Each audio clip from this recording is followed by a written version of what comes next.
Content of the video. Moin Moin and welcome.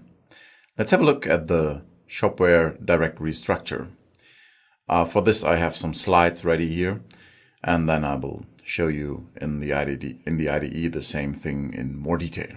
But first, the most important folders you have in your Shopware installation are the custom folder. There you find all plugins that support Shopware 5.2 and up, because this is the new plugin system that was introduced with Shopware 5.2. Well, it's not that new anymore, but we still call it internally the new plugin system. It's the newest one we have so far. Okay, so when you're installing plugins like the Shayim Profiler, you will see this later on, then this is the place to search for it. The engine is the heart of the whole Shopware thing, because there are all the core files located.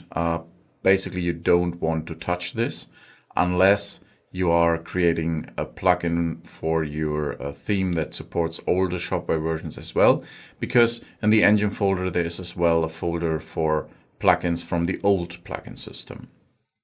But in general, don't touch it. Okay, then we have the media folder, and the media folder contains everything the user uploads in his media manager in the backend. And I can show you real quick the media manager in the backend.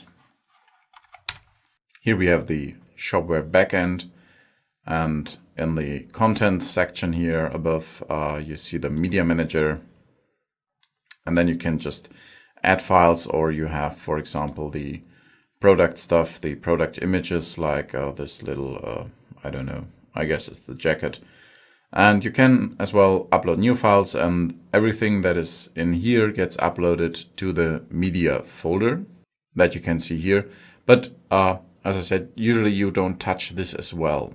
The files in this folder are organized into subfolders that are cryptically named. Something you will use in your themes later on without even noticing the cryptic part, but you only use the file name. In general, don't touch it, but everything the customer or the merchant uploads is here.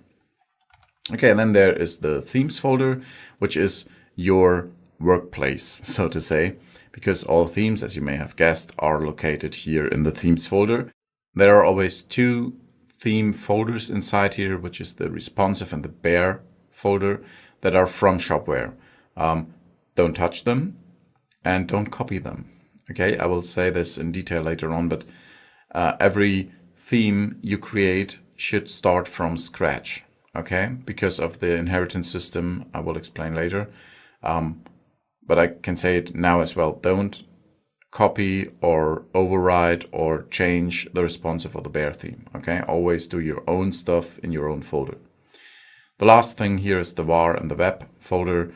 Those two are good for searching for errors. It's the cache files and the log files, and if anything goes wrong, if you made a mistake and you want to have further information on this, it's located here. Okay, let's have a look at it in the IDE. Here we are, and we want to have a look at the themes folder. In the themes folder, there is a backend folder. The backend folder contains a lot of stuff that is only needed for the backend.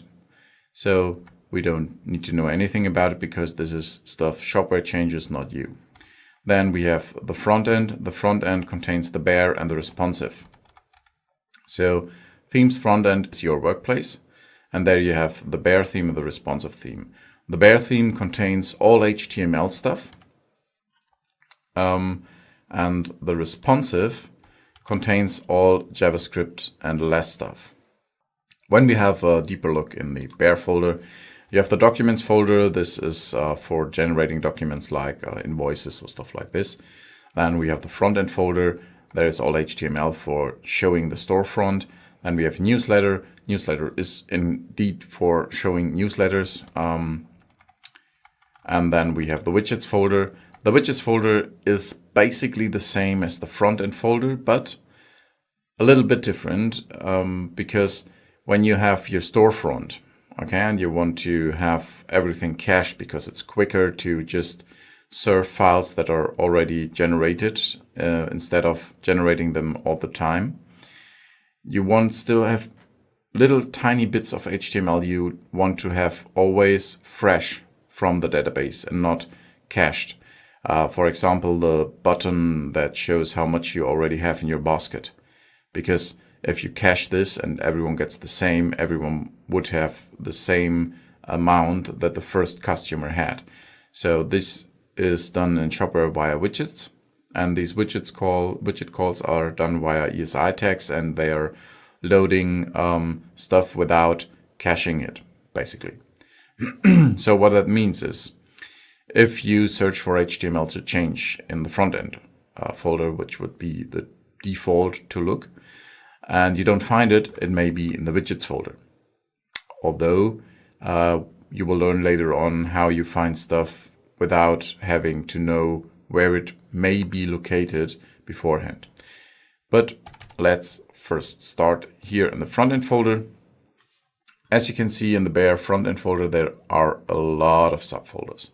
Why? Because everything is separated into little sections in Shopware that reflect the actual position in the shop. So for example, if you have a detail page of a product, right? All the HTML here is in the detail folder, as you can see here. And then you have the index.tpl, and you have an index in TPL in every folder because this is the file that gets loaded by default. So if you're not on some subpage or are looking for some special part inside of a page, usually it's the index, right? You have some stuff like the extends here on top, so you see it's extending from a file, and you have some blocks that you can modify. Another place that is interesting would be the index folder here, because this is a special folder. It is the HTML of the shop that is not content, so to say, in the index.tpl. So when you look in the index, you have doc-type HTML here. So this is the HTML skeleton, so to say. And a little bit of additional stuff, like you have the Shopware header in there, or the logo, stuff like this that doesn't change during page reload or page changing. When you're on the detail page, you have the same header as when you are on the home page or some category page. So this is in the index. And then you have the home folder, and the home folder contains the starting page of the shop. So when the customer arrives at the shop and does not have some deep link or something, just calls the URL, then he gets the content from the index as the skeleton, and inside of the content that forms the index, there is the home folder, the start page, so to say. And yeah, that's not much, it's small, but just this is a distinction that is interesting for you. Index is the whole thing that stays the same or mostly the same across pages, and home index is then the starting page of the shop. Usually this is a shopping world, but yeah, you can change this here. And the widgets folder contains stuff like the captcha, for example. The captcha is this little thingy where you have to put in numbers and stuff like this when you want to send a form and proving you're human. Okay, and check out their stuff. And yeah, these are widgets, and that's more or less the complete directory structure. One thing is left, the theme PHP is present in each theme as well. It's the starting point of your theme and contains all the information, and we will create our own theme PHP later on. That's it for the directory structure. Thanks for watching.